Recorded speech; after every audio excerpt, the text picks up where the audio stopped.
आज मुझे आए हुए लगभग 20 दिन हो चुके हैं। 20 दिन बाद मैं कह सकती हूँ I am fine and fit and fine. कहना बहुत ही मतलब अपने खुद में एक ऐसा शब्द होता है ना जो खुद को मोटिवेट करता है। अभी ये रात का वीडियो था, मैंने सुबह अपने सबसे पहले वीडियो में लगा दिया क्योंकि रात का सीन सबसे पहले सुबह आना चाहिए। पैर के नाखून लगभग 1 महीना 20 दिन हो चुके थे। इस इंतज़ार में नहीं कटे कि बेटी काटेगी। 1 महीने 10 दिन से मैं बाहर थी, 10 दिन से घर के काम में बिजी थी। मैंने बेटी से कहा सबसे पहले आज मेरे नाखून का पॉलिश छुड़ा दो और नाखून खूब अच्छे से साफ़ करके उनको सेट कर दो, और कुछ दिन तक मैं नेल पेंट नहीं लगाऊंगी क्योंकि मेरे नाखून पता नहीं क्यों पीले हो चुके हैं। तो कुछ दिन बिना नेल पेंट के ही नेल को रखना चाहिए ताकि नेल हमारे स्वस्थ रहें। सबसे पहले सुबह उठ करके और गुड मॉर्निंग के साथ आप सभी को चाय बनने के लिए रख दी हूँ। हाँ, 2 3 4 आदतें अभी ऐसी हैं जिसको मुझे छोड़ना है, अभी धीरे धीरे करके छूटेंगी। लेकिन मुझे जो मैं एक चीज़ कह रही थी, मुझे बहुत ज़्यादा दर्द हो रहा है, पेन हो रहा है, कमर में दर्द। मुझे ऐसा लगता है जो मैंने वॉक शुरू करी है सारा का सारा दर्द उसी से है।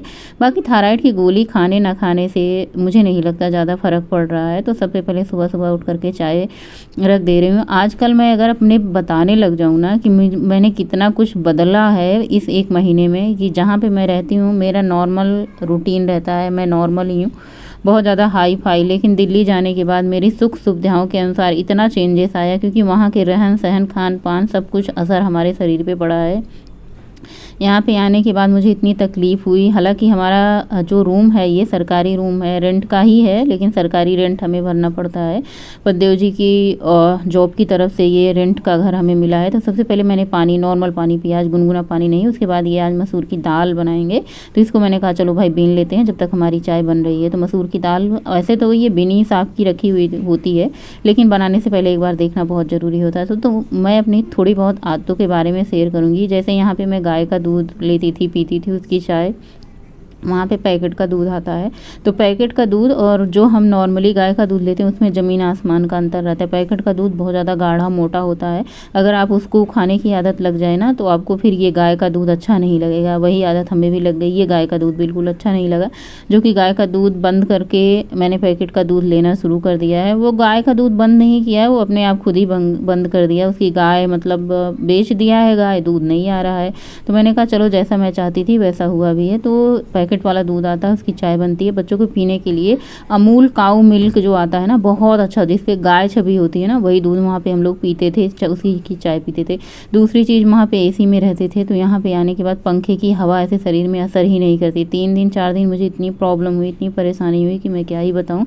तो बहुत सारी चीज़ें चेंज हुई हैं हमारे जीवन में, लेकिन अब हमें जहाँ पे रहना है हम अपना रहन सहन तो बदल नहीं सकते। बहुत बार कोशिश की एसी लगवाने की, फिर मैंने सोचा आधी से ज़्यादा गर्मी तो बीत चुकी है, इस बार को छोड़ते हैं, अगली बार को देखते हैं। दूसरी चीज़, जैसे यहाँ पे ना 3rd फ्लोर पे जहाँ हम रहते हैं उसके ऊपर 2 बने हुए हैं, 2 मंजिला और बनी हुई है इमारत, तो इतनी ज़्यादा गर्मी नहीं लगती। लेकिन वही बात होती है ना आदत की। अब आदत एसी की लग गई है तो पंखे की हवा असर ही नहीं कर रही थी शरीर में।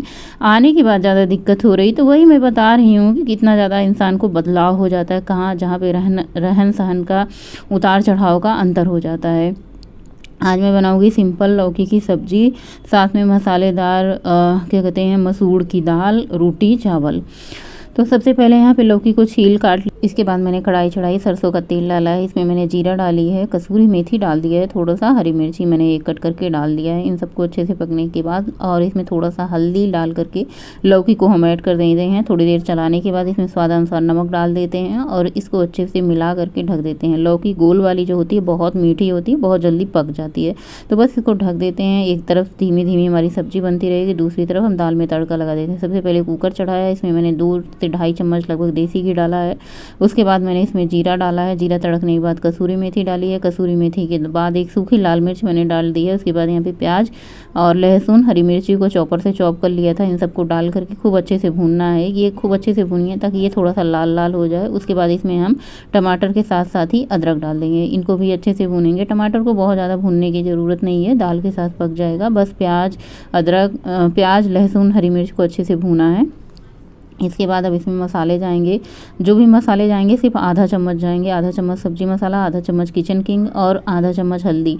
उसके बाद मसूर की दाल को जो मैंने धुल करके दाल को ऐड करके मसाले के साथ अच्छे से कर लेते हैं मिक्स। उसके बाद बस इसमें 1 लीटर पानी डाल देते हैं। पानी आप अपने अनुसार कम ज़्यादा कर सकती हैं, गाढ़ा पसंद है तो आप थोड़ा सा कम पानी ऐड करिए, बाद में पानी ऐड कर लीजिए। जैसे दाल पकने के बाद गर्म पानी आप ऐड करके गाढ़ा पतला अपना बढ़ा घटा सकती हैं। यहाँ पे इसका ढक्कन लगा करके और सीटी लगने के लिए रख देते हैं। तो 2 सीटी लेंगे हम हाई फ्लेम पे और 2-3 मिनट इसको धीमा धीमा पकाएंगे। उसके बाद दूसरी तरफ मैंने जो लौकी की सब्ज़ी छौंक मारी थी इसमें, उसको देख लेते हैं और बीच बीच में चला देते हैं। लौकी कितने अच्छे से गल गई है ये मुझे बताने की ज़रूरत नहीं है, जो कि आप लोगों को दिख रहा होगा। इसको अच्छे से कर देते हैं मैश। फिर उसके बाद इसको ढक देते हैं, क्योंकि इसका पानी थोड़ा सा और अभी जलाना है। जब तक हमारी सब्जी दाल बन रही है तब तक हम फटाफट से चावल धुल करके रख लेते हैं और आटा गूँथ करके भी रख लेते हैं। आटा आजकल मैं सिर्फ गेहूँ का नहीं, इसमें जौ मिक्स हुआ है, तो इसकी रोटियाँ बड़ी ही अजीब लगती हैं बनाने में भी, खाने में भी। जैसे रोटियाँ बना के रखो ना, ग्लूटन ना होने की वजह से ये रोटियाँ ऐसे लगता है ना कि ताज़ी ही रोटियाँ लग रहा है कि कल की बनाई हुई हैं।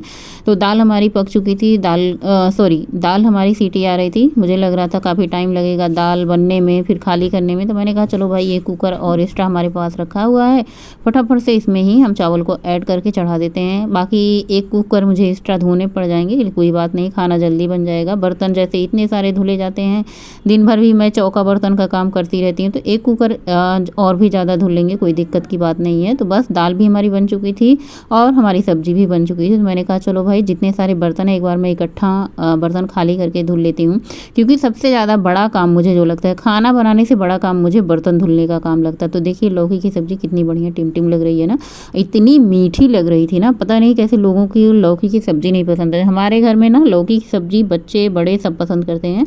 और यहाँ पे हमारी दाल भी पक चुकी थी। दाल खाली करके, सब्ज़ी खाली करके सिंक में जितने सारे बर्तन पड़े हैं इनको धुल लेते हैं।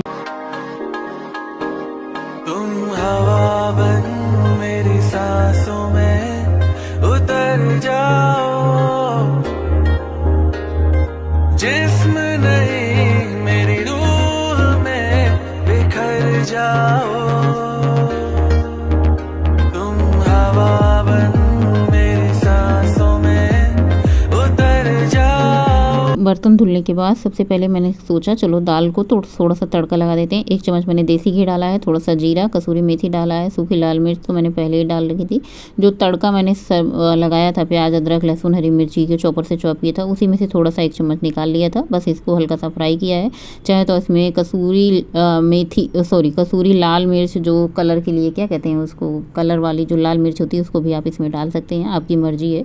आप सिंपल तड़का भी लगा सकते हैं। देखिए कितनी बढ़िया टिम दाल हमारी लग रही, खाने में बहुत ज़्यादा स्वादिष्ट होती है। ये दाल जो हमारी है ना, गौरी की फेवरेट दाल है। सभी दालों में से गौरी को ये वाली दाल सबसे ज़्यादा पसंद आती है। दाल बन चुका है, सब्जी बन चुकी है। अब हम फटाफट से रोटी बनाते हैं और सबसे पहले बच्चों को खाना देते हैं। बच्चों का टेस्ट चल रहा है और कभी बच्चों का जैसे एक दिन पेपर होता है ना, तो 2 दिन गैप कर देते हैं, तो इसलिए बच्चे अपना घर पे रह करके पढ़ाई लिखाई करते हैं। वैसे मैं सच बताऊं, बच्चे स्कूल से ज़्यादा मेरे घर पे पढ़ते हैं, क्योंकि बच्चों का आने जाने में जितना टाइम वेस्ट हो जाता है ना, उससे ज़्यादा कहीं बच्चे घर पे रह के पढ़ते हैं। हाँ, गोलू का हाई स्कूल का रिजल्ट के बारे में मैंने नहीं बताया था, क्योंकि जब बहुत कुछ चीज़ें हमें सोशल मीडिया पे नहीं शेयर करनी चाहिए। हालांकि मैंने बताया भी होगा, लेकिन गोलू का नंबर बहुत अच्छा आया है। अपने स्कूल में टॉपर था, टॉपर है, टॉपर ही रहेगा आगे। ऐसा मैं कोशिश करूँगी अपने बच्चों को मतलब पढ़ने लिखने की प्रेरणा देने की, हम माता पिता दोनों लोग। तो आज हमारे मतलब ऐसा होता है ना कि बहुत ज़्यादा खुशियाँ नहीं शेयर करनी चाहिए, बहुत ज़्यादा गम भी शेयर नहीं करना चाहिए, दुख तकलीफ सब कुछ अपने खुद के साथ साझा करना चाहिए। इसलिए बहुत सारे लोगों को मैंने देखा सोशल मीडिया पे अपने बच्चों का रिजल्ट वगैरह शेयर करते थे, फेसबुक, व्हाट्सअप, दुनिया भर का। मैंने कहीं किसी से नहीं शेयर किया, बस कॉलोनी के लोग जानते थे, हमारे नज़दीक जो पास रहते थे, उन सब ने लड्डू खाने खिलाने का, मैंने कुछ भी शेयर नहीं किया। यहाँ तक मैं किसी में लड्डू बांट रही हूँ, खिला रही हूँ, बहुत सारे लड्डू बांटे, खिलाए सबको। मेरा मन हुआ कि आज आप कुछ दिनों बाद आप लोगों के साथ शेयर करते हैं। शाम का टाइम है, आज मैंने मुरमुरा की नमकीन घर पे बनाई है। थोड़े बहुत ही चेंजेस कर रही हूँ, बदलाव कर रही हूँ। वो जो पैकेट वाले नमकीन होते हैं वो तो बहुत ही ज़्यादा नुकसान करते हैं, लेकिन वही बात होती है ना कि हमारी कुछ चीज़ें आदत होती हैं, बिगड़ जाती हैं, तो सुधरने का नाम लेते हैं। मैंने कहा चलो भाई, मूंगफली, करी पत्ता, मिर्ची डाल करके और हम घर पे ही नमकीन बनाते हैं। मैंने सोचा आप लोगों के साथ शेयर करूँगी मुरमुरा बनाते समय, लेकिन मोबाइल आधे से ज़्यादा बच्चों का काम रहता है, बच्चे पढ़ते हैं, बाहर रख देते हैं, 5G पकड़ाते हैं, नेट पकड़ाने के चक्कर में, और मेरा शूटिंग का काम बंद हो जाता है। मैं भी सोचती हूँ चलो बच्चों का पढ़ना लिखना ज़्यादा ज़रूरी है। आज मैं वाक पे नहीं गई क्योंकि बारिश हो रही थी, नमकीन बनाया, चाय बनाया। पतिदेव जी 5 बजे आए थे। उसके बाद खाने में मैंने बनाई थी रोटियां और आम पन्ना जब तक है, आम पन्ना चल रहा है, बहुत ज़्यादा दिन तक नहीं चलेगा, 10, 15, 20 जुलाई तक ही चलेगा। सो फ्रेंड, अभी बज रहे हैं रात के 9:30। आज ज़्यादा कुछ बोलने बतियाने के लिए मेरे पास शब्द नहीं है, बस सोने का मन हो रहा है। और खाना पीना सबका हो चुका है। आम रोटी मैंने खाया था और थोड़ा सा अचार और चावल भी खाया था। रात के 9:30 बजे हैं, सारे काम हो चुके हैं ख़त्म। और मैंने थोड़ा सा चना वना भिगो दिया था सुबह के लिए। बड़ी कंफ्यूजन है, मुझे पता था काबुली चना रखा हुआ है, उसकी वजह से मैंने सब्जी का भी कोई बंदोबस्त नहीं किया और पता चला कि काबुली चना है ही नहीं। थोड़ा सा था, जितना था मैंने भिगो दिया है। बच्चों के टिफिन के लिए बना दूंगी, बाकी देखा जाएगा क्या बनेगा क्या नहीं, वो सुबह डिसाइड होगा। और सुबह जब इतनी कंफ्यूजन होती है, रात को सोचे समझे ना रहो कि सुबह क्या बनाना है, तो बड़ी ही दिक्कत हो जाती है। रात को समझ के सो के, रात के सोच के सो कि सुबह क्या बनाना है ना, तो फटाफट से उठ के सारे काम हो जाते हैं। बालों में मैंने अपना पानी लगा लिया है, कल मैं शैम्पू करूंगी। 2 दिन से मैं लगातार पानी लगा रही हूँ, कल शैम्पू करूंगी, परसों पैक लगाऊंगी बालों में। तो आज का ब्लॉग यहीं पेंड करती हूँ, मिलूंगी नए ब्लॉग में। तब तक के लिए बाय, गुड नाइट, शुभ रात्रि, थैंक फॉर वॉचिंग। स्वस्थ रहें, मस्त रहें और व्यस्त रहें, मुस्कुराते रहें, हंसते रहें, अपना ध्यान रखते रहें। वीडियो अच्छी लगे तो लाइक कर देना, चैनल पे न्यू है तो सब्सक्राइब कर लेना। आज टहलने इसलिए नहीं गए क्योंकि बारिश हो रही थी। बारिश के मौसम में बारिश कभी भी होने लग जाती है, तो शाम के टाइम बारिश होने लग जाती है तो फिर तो टहलना बंद ही हो जाता है। टहलने ना जाओ ना तो बड़ा अजीब सा लगता है, ऐसा लगता है कोई बड़ा सा काम हमारा रह गया है, टहलने नहीं गए हैं, तो मतलब अटपटा सा लगता है टहलने ना जाओ तो कल देखते हैं, कल मौसम सही रहेगा, बारिश नहीं होती रहेगी तो फिर जाएंगे टहलने। और गौरी अपना यहाँ पे फेस क्लीन कर रही है। सो आज का ब्लॉग यहीं पेंड करते हैं, मिलेंगे नए ब्लॉग में। गुड नाइट, शुभ रात्रि, थैंक फॉर वॉचिंग। जय श्री महाकाल, गणपति बप्पा मोरया।